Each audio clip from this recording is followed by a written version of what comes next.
Bismillahirrahmanirrahim. Assalamualaikum warahmatullahi wabarakatuh. Rekan mahasiswa yang saya hormati, selamat datang pada mata kuliah Teori Ekonomi Mikro dan Makro Islam. Perkenalkan, saya adalah dosen pengampu pada mata kuliah ini. Nama saya Dr. Nur Fatwa, SEMM. Saya bernaung pada program studi kajian wilayah Timur Tengah dan Islam, Sekolah Kajian Strategik dan Global, Universitas Indonesia. Izinkan saya untuk memberikan insight terkait dengan mata kuliah kali ini, yaitu teori ekonomi mikro dan makro Islam. Ini diselenggarakan pada semester 2 dengan jumlah bobot SKS sebanyak 2, dengan menggunakan metode pembelajaran small discussion group maupun focus group discussion. Saya coba terangkan deskripsi mata kuliah ini seperti apa. Jadi mata kuliah ini berkaitan dengan isu-isu strategis dan global di bidang keislaman dan juga Timur Tengah. Kita coba untuk mengembangkan konsep ekonomi dan keuangan syariah, khusus untuk terkait dengan teori-teori ekonomi Islam, dengan ruang lingkup aspek mikro dan makroekonomi. Jadi tadi sudah disampaikan kita akan menggunakan metode pembelajaran small discussion group maupun FGD, dan nanti ketika akhir dari perkuliahan akan ada penilaian. Penilaiannya itu berasal dari tugas yang disampaikan kepada Anda terkait dengan pembuatan artikel ilmiah, absensi, keaktifan dalam perkuliahan, juga ujian tengah semester maupun ujian akhir semester. Saya coba sampaikan lagi terkait ruang lingkup. Jadi bahan kajian mata kuliah ini berkaitan dengan filosofi ilmu pengetahuan dalam ekonomi Islam ya, dan konsep ekonomi Islam dalam kehidupan saat ini. Biasanya kita pakai current issue ya. Jadi kita coba untuk menggali root cause dari permasalahan yang ada. Kemudian kita carikan solusi. Kita ke aspek teknisnya, mata kuliah ini akan dibawakan dalam bahasa Indonesia. Anda juga bisa menggunakan bahasa Inggris maupun bahasa Arab dalam istilah-istilah ekonomi Islam yang Anda dapatkan atau Anda ketahui selama ini.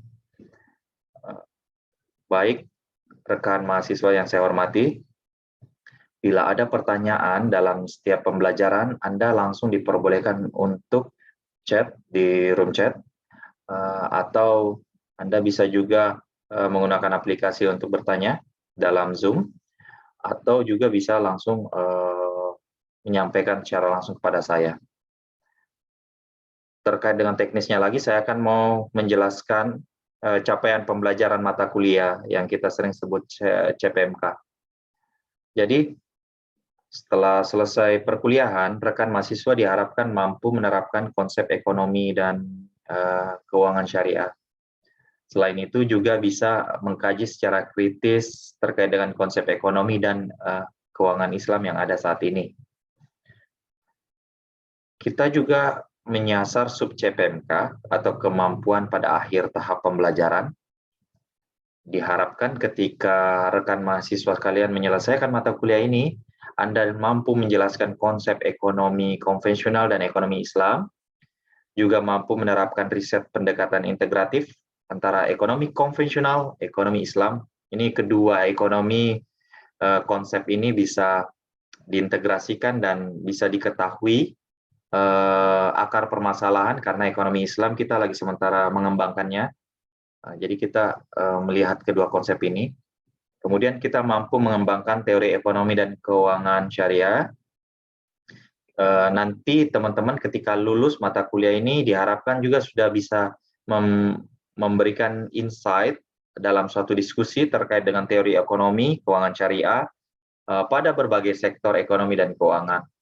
Selain itu, rekan mahasiswa juga diharapkan bisa memecahkan permasalahan ekonomi dan keuangan di masyarakat yang berbasis pengembangan ekonomi dan keuangan syariah.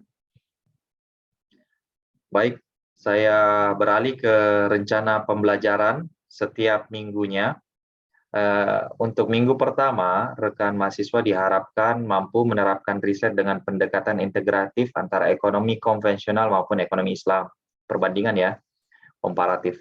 Nah, apa yang dibahas di sini? Dibahas adalah metodologi ekonomi Islam dan ruang lingkup bahasan ekonomi mikro Islam ya. Metode pembelajarannya menggunakan small discussion group. Nanti indikator pencapaian pada minggu pertama diharapkan rekan sekalian mampu memiliki rencana riset dengan pendekatan integratif antara ekonomi konvensional maupun ekonomi Islam. Comparing ya, dan kita akan coba majukan ekonomi Islam. Seperti itu di minggu pertama harapannya. Beralih ke minggu kedua, rekan mahasiswa diharapkan mampu menjelaskan konsep ekonomi konvensional dan ekonomi Islam. Pendekatannya adalah implikasinya terhadap perekonomian serta teori-teori rasionalitas pilihan dalam ekonomi Islam.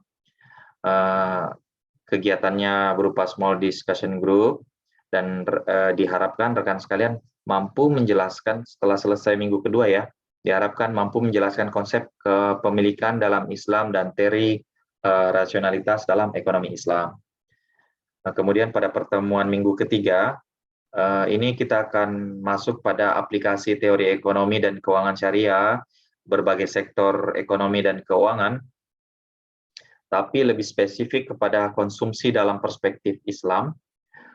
Ini akan menggunakan fokus group discussion, dan luarannya ketika selesai pada minggu ketiga, rekan sekalian diharapkan dapat mengaplikasikan perilaku konsumsi, tapi ingat ya, perilaku perspektif Islam dalam industri keuangan syariah. Pada pertemuan 4, kita coba untuk membahas aplikasi teori ekonomi dan keuangan syariah dalam berbagai sektor ekonomi dan keuangan, tapi temanya adalah perilaku produsen Islami, penggunaan metode dengan fokus group discussion. Diharapkan pada pertemuan 4 setelah selesai Anda mampu mengaplikasikan perilaku produsen perspektif Islam dalam industri keuangan syariah. Untuk pertemuan kelima, rekan sekalian akan dicoba untuk di-challenge terkait dengan diskusi teori ekonomi dan keuangan syariah. Temanya adalah teori biaya dan penerimaan Islami. Jadi ini balik lagi ke small discussion group, dan diharapkan setelah selesai pertemuan di minggu kelima, Anda mampu mengembangkan konsep dari teori biaya dan penerimaan Islami. Pertemuan ke-6. Rekan sekalian, kita akan coba untuk memecahkan segala permasalahan yang ada, terutama yang current issue terkait dengan keuangan masyarakat berbasis pengembangan ekonomi dan keuangan syariah. Temanya apa? Temanya terkait dengan pasar, transaksi, halal industri, ini yang lagi sangat gencar saat ini, mekanisme pasar dalam perspektif Islam. Ini bentuk perkuliahannya akan menggunakan metode small discussion group, dan diharapkan setelah pertemuan 6 Anda mampu untuk mengembangkan dan memecahkan permasalahan harga, permasalahan halal dan mekanisme pasar, serta perspektif dalam Islam dan pasar persaingannya. Gitu. Saya rasa pertemuan 6 sangat menarik. Untuk pertemuan 7, rekan mahasiswa sekalian dicoba untuk di-insight terkait pengembangan dan pemecahan permasalahan ekonomi. Temanya adalah bagaimana bentuk pasar dalam perspektif Islam. Ini metode pengajarannya dengan small discussion group, dan diharapkan pada pertemuan 7 rekan sekalian bisa mengembangkan dan memecahkan masalah bentuk pasar dalam perspektif Islam. Pertemuan 8, rekan sekalian istirahat dulu dari sesi diskusi, baik itu individu maupun grup, karena di minggu ke-8 akan ada ujian tengah semester. Kemudian pada pertemuan 9, kita sudah beralih kepada karakteristik teori makroekonomi konvensional dan ekonomi makro Islam. Temanya adalah konsep dasar makroekonomi konvensional dan konsep dasar makroekonomi syariah. Fokus group discussion, metodenya Ini akan coba kita buat rekan mahasiswa paham. Nanti jadi kalau udah selesai di pertemuan 9, Anda diwajibkan untuk paham teori makroekonomi konvensional dan syariah. Comparing gitu ya, sama seperti tadi yang di awal mikro, tapi sekarang makro. Pertemuan 10, kita akan bahas model perhitungan pendapatan nasional dan komponen-komponennya. Temanya perhitungan pendapatan nasional dengan metode small discussion group. Diharapkan ketika selesai pertemuan 10, rekan mahasiswa mampu mengilustrasikan model perhitungan pendapatan nasional. Pertemuan 11, kita coba untuk membahas asumsi konsumsi agregat dalam perspektif Islam, menggunakan tema model konsumsi agregat. Ini digunakan perkuliahan ini akan menggunakan metode small discussion group, dan diharapkan ketika selesai pertemuan 11, rekan mahasiswa mampu menganalisis bagaimana sih perilaku konsumsi dalam Islam, dampaknya terhadap pendapatan nasional atau perekonomian. Oke, pada pertemuan 12, rekan mahasiswa akan dibawa untuk dihantarkan membahas mengenai model investasi dalam Islam dan kaitannya dengan perekonomian. Temanya adalah investasi dalam perspektif Islam. Metode yang digunakan small group discussion, dan rekan sekalian di pertemuan 12, Anda diharapkan mampu menghasilkan analisis model investasi dalam Islam. Pertemuan 13, ini banyak sekali rekan mahasiswa yang sangat tertarik pembahasan terkait dengan zakat, wakaf, dan kebijakan yang ada dalam fiskal. Nah, zakat, wakaf, dan kebijakan dalam fiskal ini sangat menarik, karena isu ini sampai dengan detik ini belum terpecahkan. Jadi masih ada beberapa hal yang perlu kita kaji lebih mendalam agar permasalahan optimalisasi ini bisa berjalan dengan baik. Nah, nanti pelaksanaan di pertemuan 13 ini, minggu 13, kita akan gunakan small discussion group metodenya, dan diharapkan rekan sekalian bisa menelaah potensi zakat dan wakaf dalam kebijakan fiskal. Mayoritas masyarakat Muslim atau negara yang mayoritas Muslim itu memiliki potensi yang sangat besar dalam ZISWAF-nya. Oke, kita beralih ke minggu 14, akan membahas antara sistem keuangan, lagi-lagi kita comparing antara konvensional dan moneter, tapi ini moneter ya, moneter Islam. Nanti akan ada penjelasan pemateri 1 tentang moneter. Nah, Anda akan dihantarkan terkait dengan sistem keuangan dan moneter Islam dalam bentuk small group discussion, dan diharapkan pada pertemuan 14 Anda sudah bisa membuat analisis tentang sistem moneter konvensional dan syariah.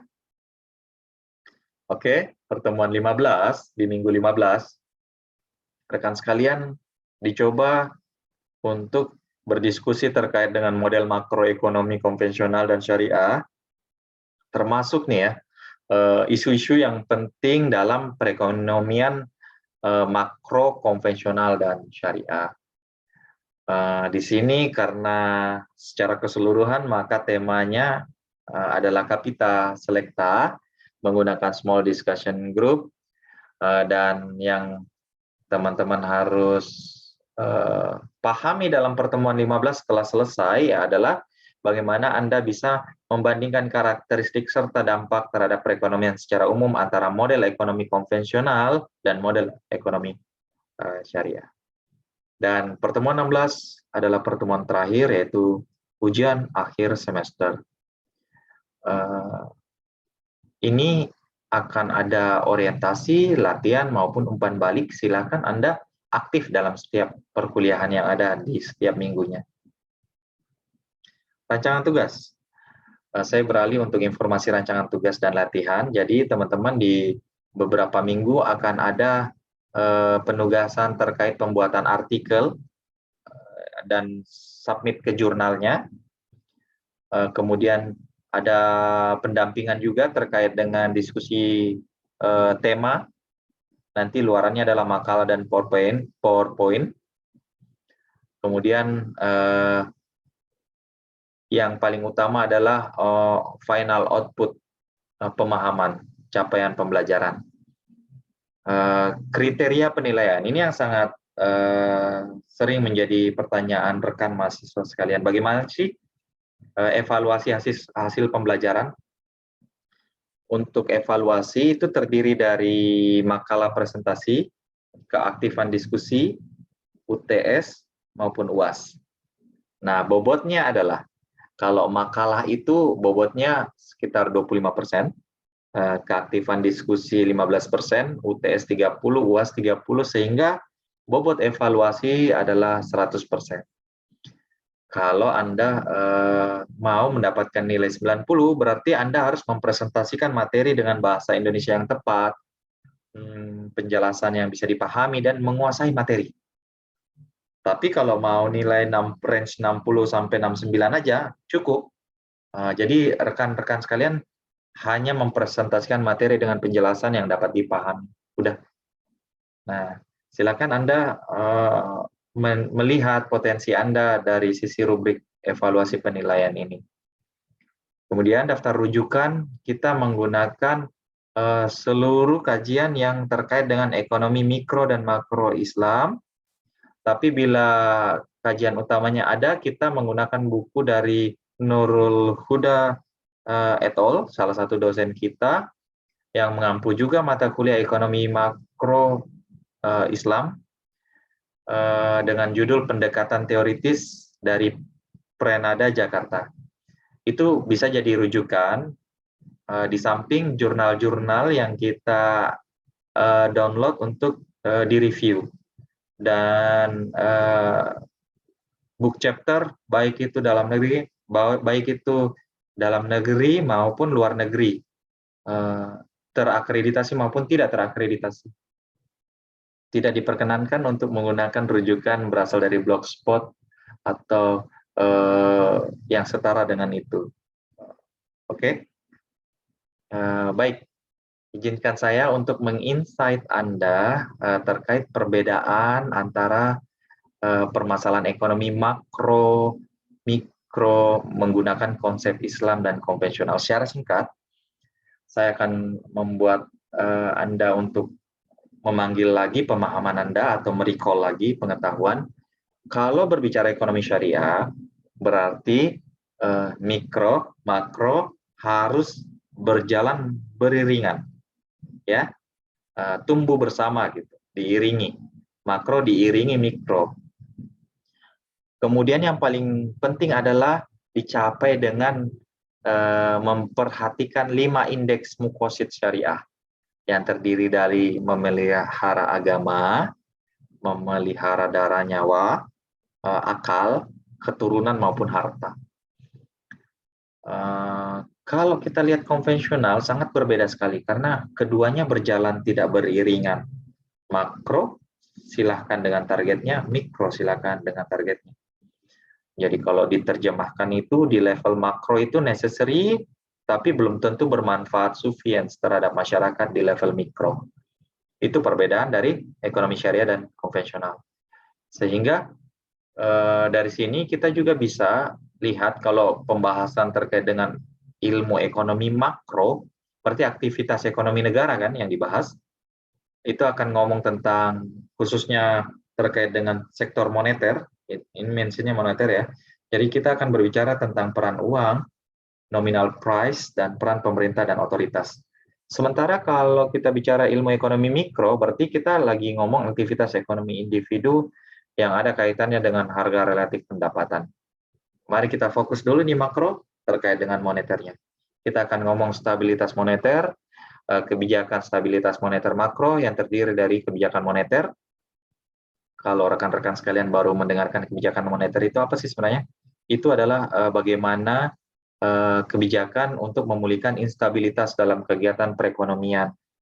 Itu biasa dilakukan bank sentral, itu pengendaliannya berupa variabel-variabel moneter seperti jumlah uang beredar, uang primer maupun suku bunga untuk mencapai tujuan ekonomi tertentu yang telah ditetapkan pihak regulatori maupun pemerintah. Selain itu, kebijakan makro juga sekarang dikenal dengan kebijakan fiskal, di mana kebijakan fiskal itu adalah kebijakan pemerintah dalam mengubah penerimaan maupun pengeluaran dari suatu negara. Oke, kalau kita membanding-banding lagi terkait aspek moneter, tentu kita akan lihat kalau konvensional kan sudah jelas sekali ya, bahwa kebijakan moneter konvensional sangat dipengaruhi oleh supply, demand uang melalui suku bunga atau jumlah uang beredar. Jadi sistem ekonomi itu selalu acuannya adalah komersialisasi, profit oriented ya. Sementara Islam nggak gitu, konsep moneter Islam kita akan ngomong tentang supply demand uang melalui instrumen biaya, pajak, itu terhadap dana yang menganggur. Jadi kalau Anda memiliki dana nganggur, itu dalam aspek moneter Islam itu harusnya diberdayakan, sehingga ketika nganggur akan dikenakan biaya. Kemudian tidak menggunakan indikator bunga, karena penggunaan suku bunga itu sebenarnya implementasinya mendorong seseorang untuk melakukan konsumsi yang berlebihan gitu, untuk memenuhi pemenuhan keinginan. Gitu. Jadi investasi yang tidak produktif, spekulatif itu sangat rentan mendorong terjadinya instabilitas ekonomi, sehingga itu sangat dimention dalam kebijakan moneter Islam. Selain itu, kekuatan ekonomi Islam juga mengedepankan terhadap dua sektor, yaitu sektor komersial maupun sosial yang didukung oleh zakat wakaf. Ini kekuatan dari moneter Islam.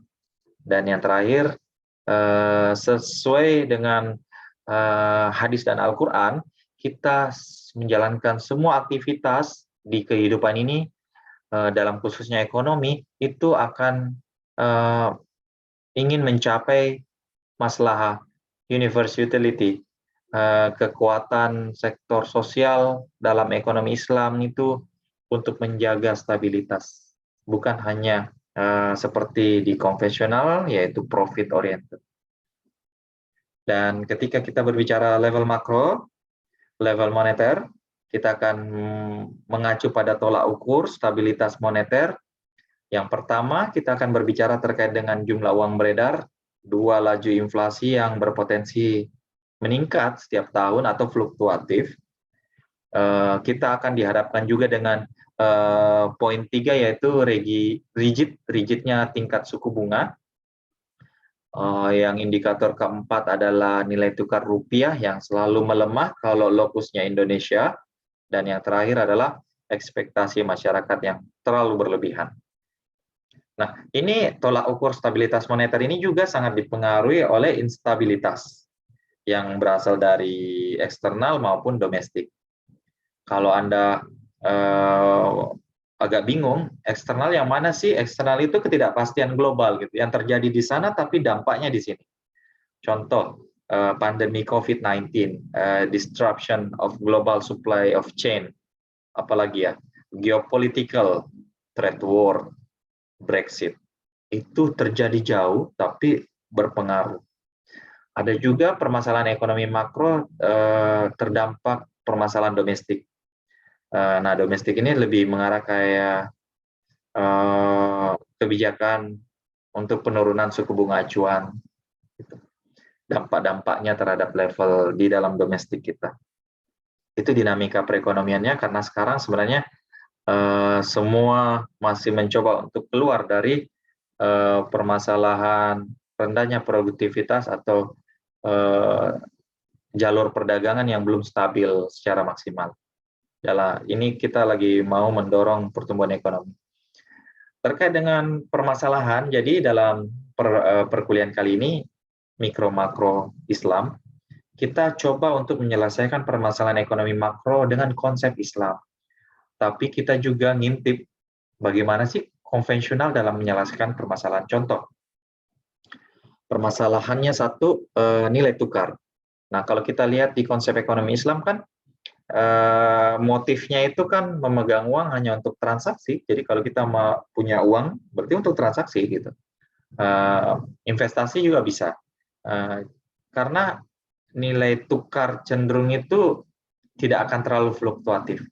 Jadi pergerakannya itu terjadi ketika dipengaruhi oleh faktor yang sangat fundamental, lain dengan konvensional. Konvensional itu benar-benar kadang-kala tidak terjadi apa-apa, tapi dia berfluktuatif gitu. Jadi kayak ada sentimen pasar sehingga dia mendorong terjadinya pergerakan yang tidak terduga. Nah, ini akan kita bahas dalam setiap pertemuan kita melalui small group discussion maupun FGD. Selain permasalahan pelemahan nilai tukar, kita juga akan membahas hal yang lazim seperti inflasi yang meningkat, perlambatan pertumbuhan ekonomi, dan permasalahan level makro maupun mikro lainnya dalam konsep ekonomi Islam. Tolak ukurnya, seperti yang saya bilang tadi, jumlah uang beredar sangat berbeda antara konvensional dan syariah. Kalau di konvensional tentu kita sudah pernah dengar teori kuantitas uang. Kalau kita di konsep ekonomi Islam, kita akan membaginya menjadi 3 mazhab, yaitu mazhab iktishaduna. Mazhab ini kayak pemegang uang itu, jadi moneter itu tidak mampu mempengaruhi jumlah uang beredar. Jadi memang yang terjadi adalah sektor realnya, perputaran sektor real. Kemudian ada mazhab mainstream. Ini otoritas proporsional tingkat pendapatan maupun nilai transaksi diajarkan dalam mazhab ini. Dan yang terakhir yang paling sering dirujuk adalah mazhab alternatif terkait dengan jumlah uang beredar. Beberapa hal tolak ukur juga seperti laju inflasi kita coba pahami dalam konsep konvensional maupun Islam. Pendekatan Islam, baik itu tadi laju inflasi, suku bunga, nilai tukar rupiah maupun ekspektasi terhadap dari masyarakat terhadap aktivitas moneter, tingkat inflasi dan nilai tukar. Demikian untuk pertemuan pertama hari ini, rekan sekalian. Bila ada dari perkuliahan awal sampai akhir ini belum ada pertanyaan, saya lihat bila ada yang Anda ingin tanyakan, jangan ragu untuk berbicara di WA Group melalui ketua tingkat maupun Japri langsung kepada saya. Bila saya bisa menjawab, insya Allah kita akan langsung berdiskusi. Bila pengetahuan saya terbatas, kita coba untuk sama-sama mencari literatur dan sama-sama membahasnya, kemudian kita saling mengisi sehingga pengetahuan kita meningkat dari waktu ke waktu. Akhir kata, rekan sekalian, terima kasih telah meluangkan untuk kegiatan perkuliahan hari ini. Saya doakan sehat selalu dan dilancarkan dalam proses penyelesaian studi S2 Anda. Akhir kata, wabillahi taufik wal hidayah. Wassalamualaikum warahmatullahi wabarakatuh. Sampai ketemu di pertemuan berikutnya. Terima kasih rekan sekalian. Diperbolehkan untuk meninggalkan Zoom.